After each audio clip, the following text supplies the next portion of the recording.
Europe, or Western Europe, to its empire, and Japan.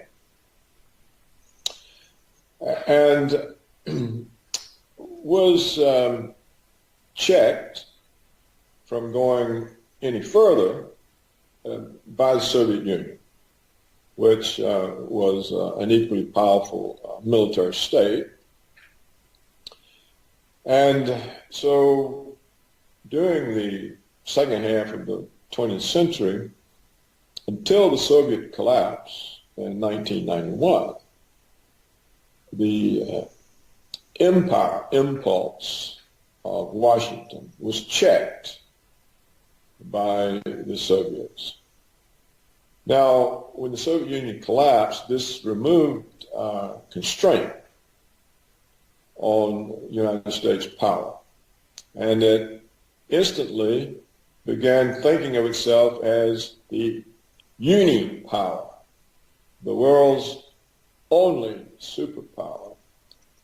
And from this came the neoconservative ideology of American world hegemony. The neoconservatives concluded from the collapse of communism that history had chosen the United States as the only viable political economic system, and that it was the responsibility of the United States to impose this system on the world. And this neoconservative ideology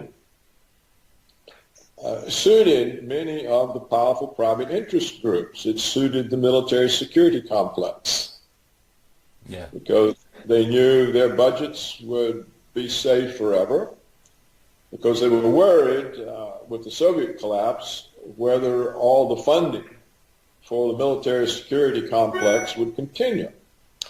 Well, now the neoconservatives have given them a new justification, American world hegemony. This suited the financial sector, because the American financial sector has always intended to exercise financial hegemony over the rest of the world. So, this suited, of course, the oil companies, who could control the energy flows, and it suited the global corporations, who could dictate the policies of other countries, force them out of self-sufficiency into monocultures, producing for export. So the whole thing suited the American power structure as well. yes, but when we read your chronicles of that time, it appears that the benefits for the United States, for the people of the United States, were not as high as the prices. There were no benefits for the people. Only for what is now known as the 1%. Well, the fact that this system benefited the 1%, not the 99%, and that it continued for a quarter of a century, for 25 years, meant that the vast bulk of the American population had no real income gains. In fact, they had real income losses. That the average real median family income today is less than it was 20 or 30 years ago. Because this process of globalization was a process by which Wall Street forced all the manufacturing companies to move their production for American markets offshore, where labor costs were cheaper. So the American working class, the middle class, working class, lost their employment, and the income that had been paid to them in wages instead went to the executives of the corporations in the form of executive bonuses. They call them performance bonuses. and they went to the shareholders in the form of dividends and capital gains. So this is the explanation for the sudden worsening in the income distribution in the United States. The money that had been paid to a workforce instead now, by hiring much cheaper labor in China, India, abroad, wage savings then went to the capitalist, to the owners. So this also had a lot of trickle-down adverse effects because it destroyed the tax base of states, of cities. It also hurt the federal tax base. And then the next step in this globalization was to move offshore the tradable professional skills, such as software engineering. A tradable professional skill is one that can be performed anywhere. It doesn't require hands-on presence. You know, if you're going to get your hair cut, it has to be done locally. But if you want software written, it can be written anywhere. Yeah. And so the rise of the high-speed internet allowed the corporations to move offshore the salaried middle-class jobs that college and university graduates had always taken. So all of a sudden, there's no employment for American university graduates. According to published reports from the Federal Reserve, the central bank, 50% of American 25-year-olds live at home with their parents. And the reason is they cannot get employment that pays enough to support an independent existence. This sounds very much like Russia at the end of Soviet Union, because right. there was no middle class left, and the young graduates, everybody were graduates, but they had no jobs. Well, it's a process in the United States of deindustrialization. It's a process of moving from the first world into the third world. We see this in the form of the jobs that they claim are created. We don't really know if any of these jobs actually are created because they monkey with the figures. But if we believe the job reports that come out monthly, the jobs are waitresses, bartenders, retail clerks, hospital orderlies.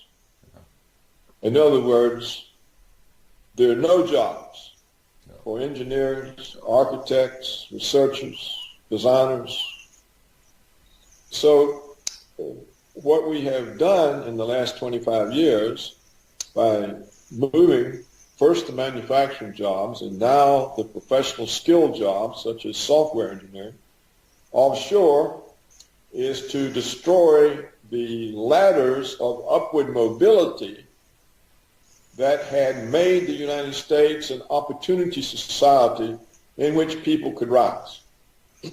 Now, it took a while for the population to realize what was going on, because first it's happening to you or your son or your grandson, and you think it's just an anomaly, or, you know, that, but over time, it happened to so many people. They realized that they had been cast aside and that looting was going on and that everyone was being looted for the benefit of a few oligarchs and a few powerful private interests. And you know, it was only a couple of years ago that the former president of the United States, Jimmy Carter, stated publicly that the United States no longer had a functioning democracy. It was an oligarchy. Yes. This was an absolutely truthful statement. And so what explains the recent presidential primaries and recent presidential election in the United States is that the vast majority of the states, you know, the people in the country, the Americans who are known as living in the flyover country, that is the great bulk of the country between the East and West Coast. These are the people have really suffered. And so what we saw in this last election was a rebellion. It had nothing to do with racism, with being against women, with immigrants. It was a rebellion at being dispossessed. Yeah. So for 25 years, the oligarchs have dispossessed the people who live in the vast bulk of the country. Yeah. And this was a rebellion. You could see it in the primaries because Donald Trump, we don't know what he will do, but he presented himself as an opponent of the oligarchs, and he acknowledged publicly what had happened to the people. Yeah. And said he would stand with them. Well, no other Republican candidate said that. So they are also part of the oligarchy then? Yes.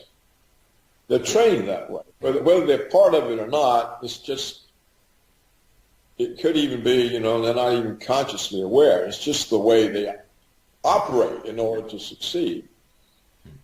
And on the Democratic side, we saw Bernie Sanders, who is said to be a socialist. He actually won the Democratic nomination. It was stolen from him by some vote rigging in some of the states and by the superdelegates. You know, the Democratic Party a couple of decades back created superdelegates because they were concerned that Democratic voters would choose a candidate that the Democratic establishment didn't approve of. They were particularly worried about the Senator McGovern. Yeah. They didn't want leftist-type candidates, people opposed to war, that sort of thing. So they created superdelegates who get to choose the nominee for that party, but the delegates are not chosen by the people. In other words, it's a way of canceling out the people's decision. So the Democratic Party, you see, is by far the more corrupt. It has publicly said it's not prepared to accept the decisions of Democratic voters as to who the presidential candidate will be. They will accept it only if they approve of it. And that's the purpose of the superdelegates. So you can see democracy in America has been collapsing long before Jimmy Carter pointed it out. So what you saw from the presidential primaries was that both Democrats and Republicans had turned against the ruling class. Yep. So it was clear to me that Trump would win. Now, there's the United States has a funny way of doing the votes. In order that every state has a voice, they have what's called an electoral college. So the people in a state who are voting for a candidate, they are voting for electors that represent that candidate. and electors are proportioned out in some way according to population. So it's possible in the United States to win the vast majority of the states and not win the popular vote, because you can carry just a few states that are heavily populated, such as New York and California, and you can get more popular votes than you could get by carrying some 20 other states. Yeah. But this is the way the system was designed from the beginning, and it was so that, because in the beginning, the United States, the states were almost sovereign. The central government was weak. It was kind of like a unity of different countries. Yeah. That's why they were called the United States.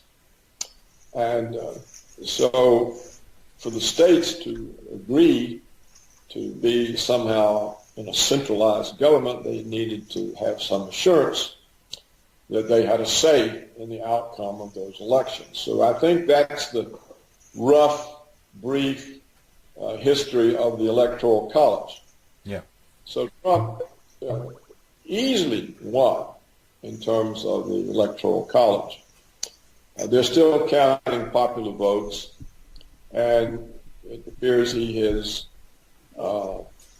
lost popular vote by about 500,000 voters.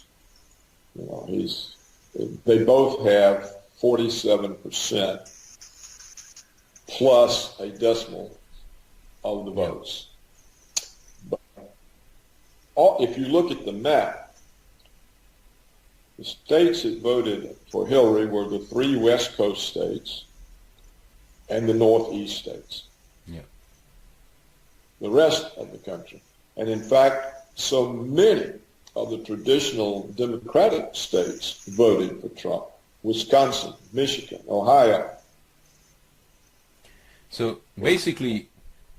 Pennsylvania. Yeah. Pennsylvania as well. So what happened is a rebellion. Yeah. A revolt. That looks very much like a class warfare. Yes. The column I wrote was the working class won the election. Yeah.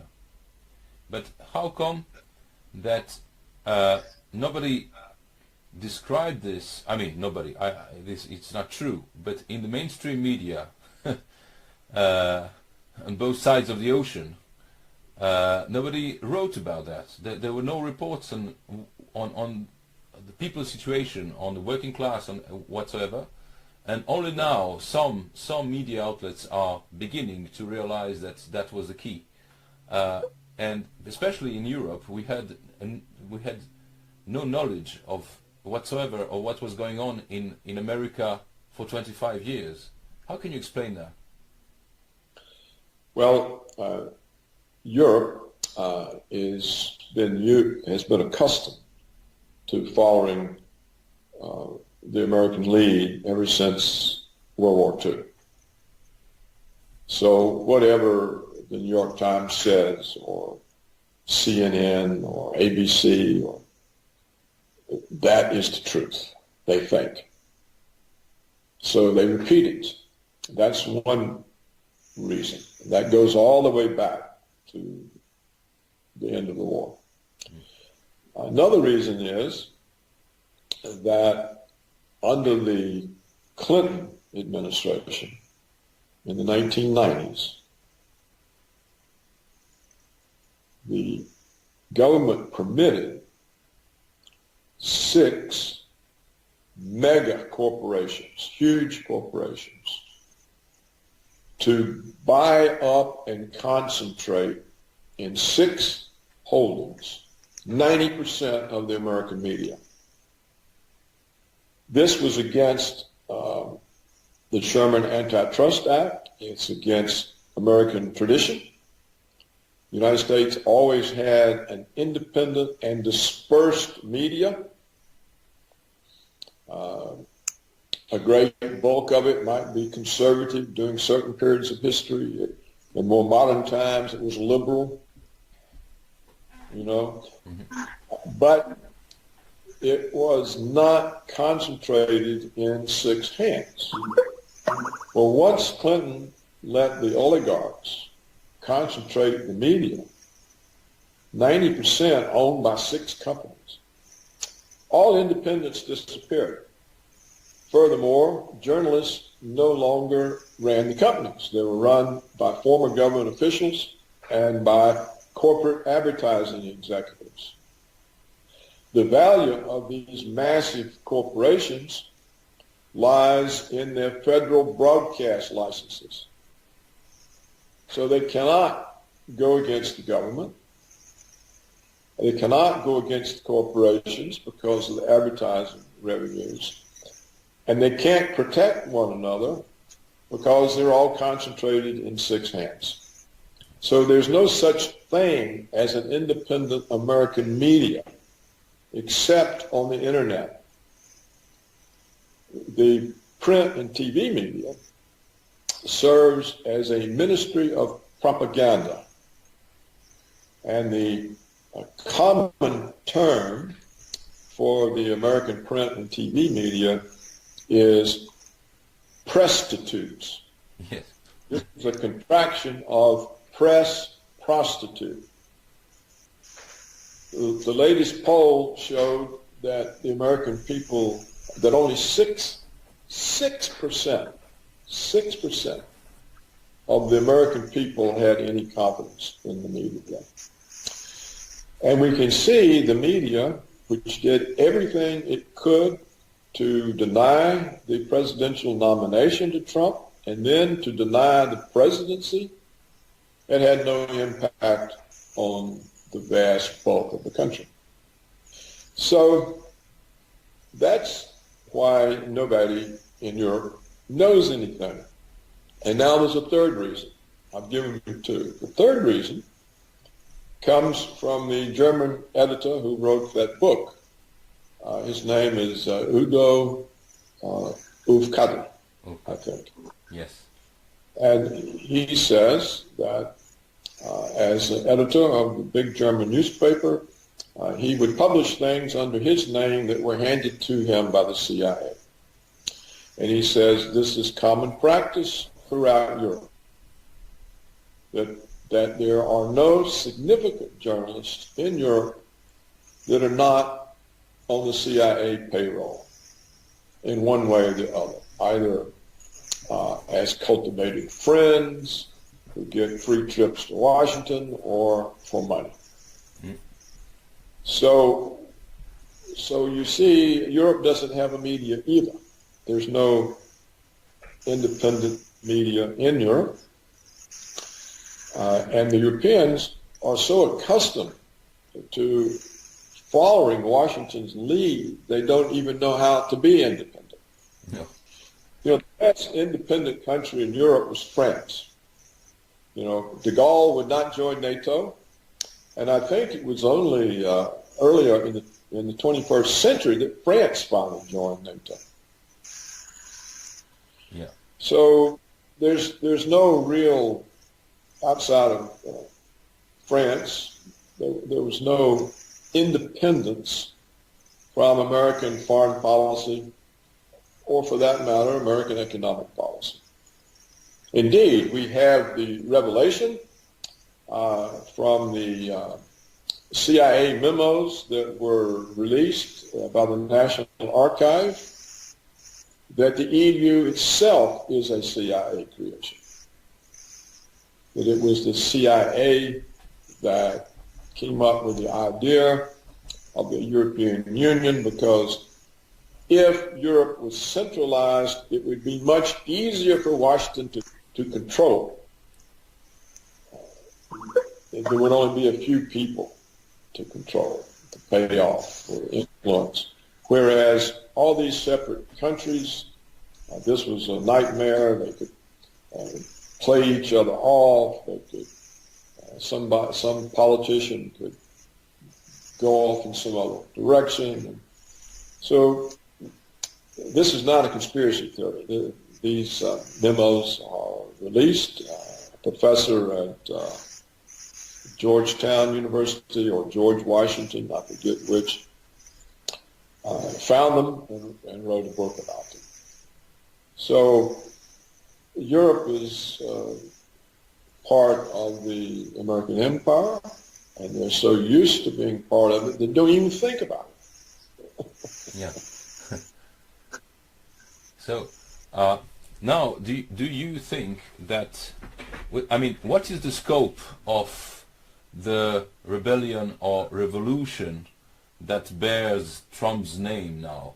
I mean, does this election mean that things are going to change radically in the United States and abroad, or does it mean that the empire will go on with its policy with just a little slowdown? Well, that remains to be seen, but the oligarchy is still there. They're still powerful. Trump, in a way, is more a manifestation of a rebellion than the leader of one. He's not experienced in the views he hasn't a movement that he can fall back onto that has knowledgeable experts who would help him bring about the changes. So he's thrown into relying on the same kind of pool of people to staff the government that every other government has been relying on. And so he can easily be captured. Yeah.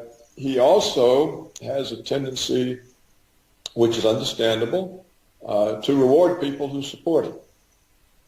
And so early on, the oligarchs sent him people to support him, so they would have entree.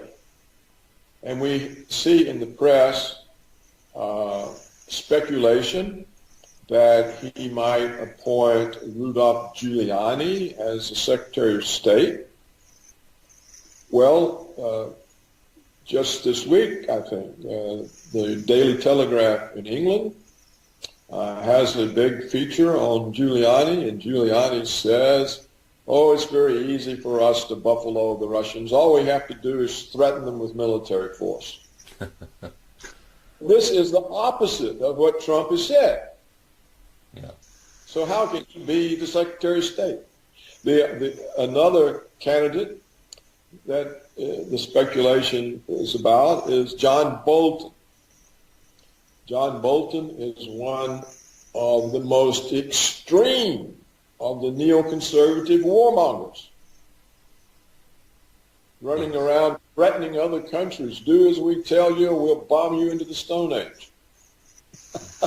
Yeah. Well, now how does Trump improve relations with Russia if either of these people is the Secretary of State or the Secretary of Defense? It can't happen. No. And if you look at some of the other people, they're either former congressmen or congressmen, people who wouldn't know how to withstand the pressures from the oligarchs, how to withstand the pressures from all of the bureaucracy that the neoconservatives have appointed over the last 15 years. The people in the CIA and the NSA and the Pentagon, you know, he's up against a very powerful, established force. And it remains to be seen whether he can get the kind of appointees who will let him make these changes. Because the military security complex, it doesn't want a war with Russia, but it likes having Russia as an enemy. Yeah. Because, see, we have this enemy. We have to have another $1 trillion to spend on us, on our weapons.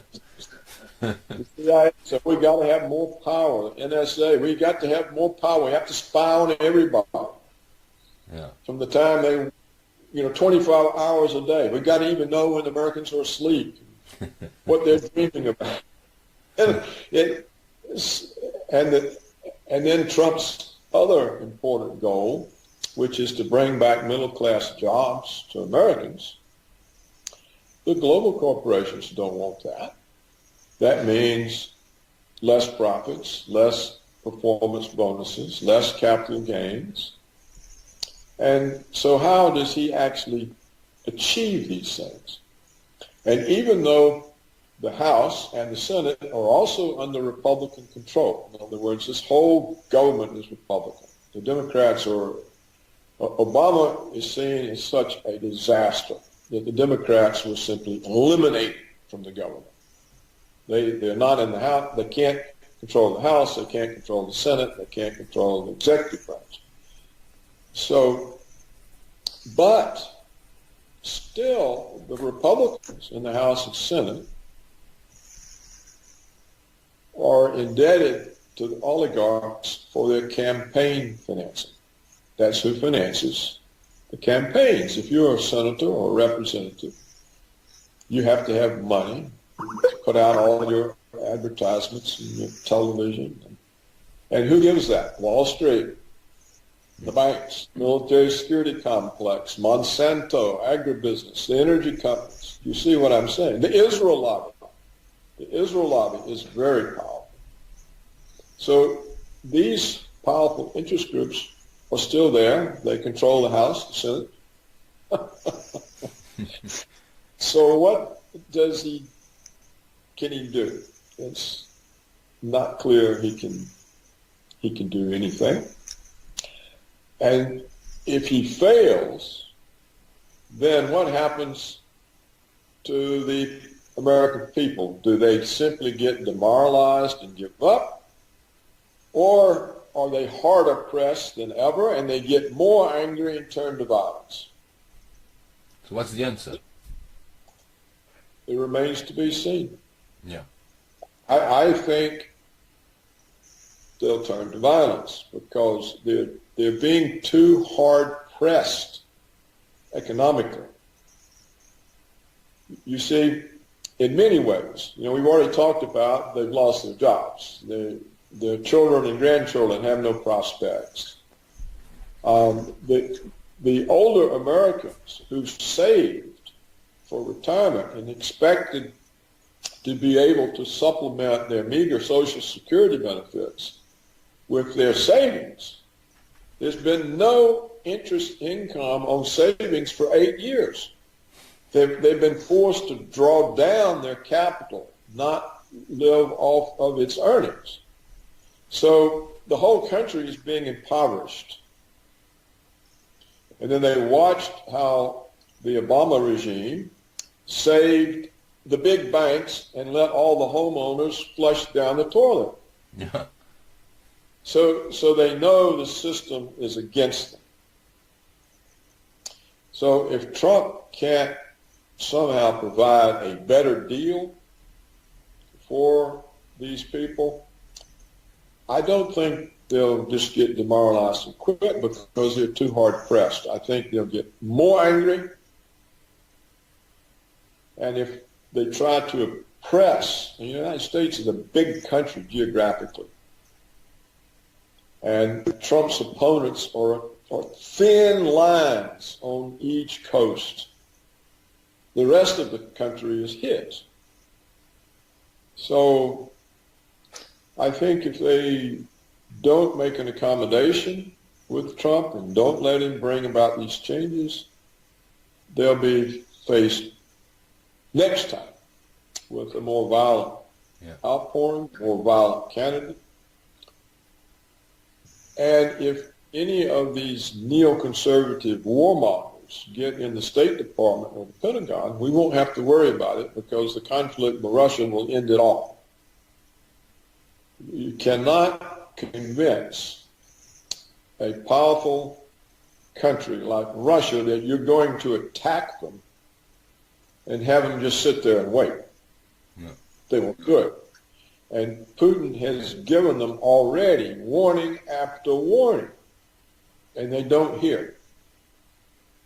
So if Trump is unsuccessful in establishing friendly, stable relations with both the Soviet Union and the China, then Europe can kiss itself goodbye. It's just not going to be there. And neither is the United States.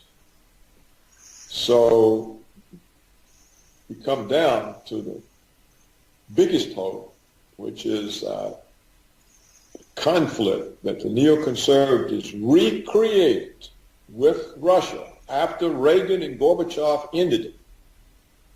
You have to remember Reagan's two goals: to stop the stagflation that was ruining the economy and to end the Cold War because of the danger of nuclear weapons. Well, these are massive goals. I think they're unrivaled in the 20th century, for which he gets a little credit. No, yes, exactly. But the neoconservatives recreated all of the tensions. In fact, they are worse now than they were during the darkest days of the Cold War. So that has to be stabilized. That relationship between the nuclear powers has got to be stabilized. And if not, then it's going to end very, very badly. Yeah. This seems obvious, but we had a similar situation 16 years ago when Putin came to power in Russia with a country that was basically collapsing and involved into a very nasty war in Chechnya. And obviously the way he rebuilt the state or stabilized the state shows that he was not alone at this job. Do you think there are structures within the administration or even corporations that are aware of the dangers and ready to cooperate with the president? There are some. I think the older foreign policy community, which was displaced by the neoconservatives, some of them are still alive. They're still there. It's not clear Trump knows who they are. It's not clear what kind of whispering campaign is already being conducted against them to direct him away from them. There's also another big difference. When the Soviet Union collapsed, the whole thing collapsed. Yeah. There wasn't a ruling oligarchy. There wasn't an ideological force like the neoconservatives. The communism collapsed. And so, and everyone could see the severity of the economic situation. They could see the country being looted by the West. They could see the Americans supporting these oligarchs. So they knew that not only their economic life was threatened, but their sovereignty was threatened. And, you know, under Yeltsin, essentially, Russia was an American puppet state. So there was so much more evidence, and the remaining elites themselves could see that, you know, if we're going to be an independent country, we got to do something about it. So I think Putin had a lot more to work with than Trump does. And he had been in the KGB, and he was a protege of Yeltsin, so he had connections. He knew who the actors were. And so he had a better sense of who would help him. I mean, he hasn't been perfect on that. but still, you're correct, he has rebuilt Russia. But that's the difference. It was easier. Even though Russia was in a terrible situation, because it was easier. Because it was. Because it was. It made it easier. So here it could be Trump is the first symbol of a revolt, and it has to build, and the movement has to start producing experts who are aware and can think and know who the enemy is and what to do to drive them out. And that, I think, is missing at this point in the United States. And we won't know until we see Trump's government and see its performance. But there's so much they can do to take control. For example, the oligarchs, Wall Street, the Federal Reserve, they can cause an economic crisis and put him on the defensive, instantly on the defensive. And then all the media will say, oh, see. You know, this is what they tried to do to the British with Brexit. Then they can come to Trump and say, well, you know, if you want this crisis over, you have to appoint one of us, Secretary of the Treasury. Then they've got it. See? Or the neoconservatives in the CIA can orchestrate a false flag attack and ruin the prospect of relations with Russia. So there are so many power centers of the old order still in place that Trump could be overwhelmed. We'll just have to see whether there's any chance for him to bring changes that the people hope for.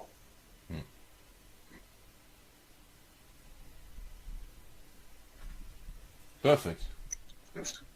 I think it's fundamental. Yeah, it's fundamental for people here to hear that. We're having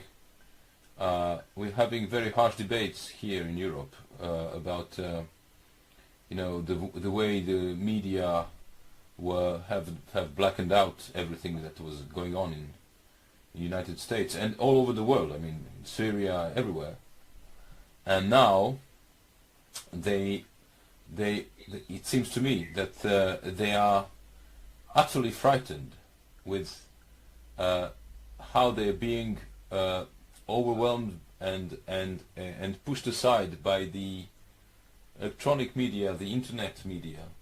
You know, we have a publishing house and as well a newsletter, an internet newsletter that is named The Anti-Press. And these last months, it was a confidential letter, but these last months I saw that we had lots of new subscribers who came very often from the media, you know, the media's corporations, I mean the profession, because they are frightened simply, and they are losing their jobs because the advertisement revenue is not as high as it used to be.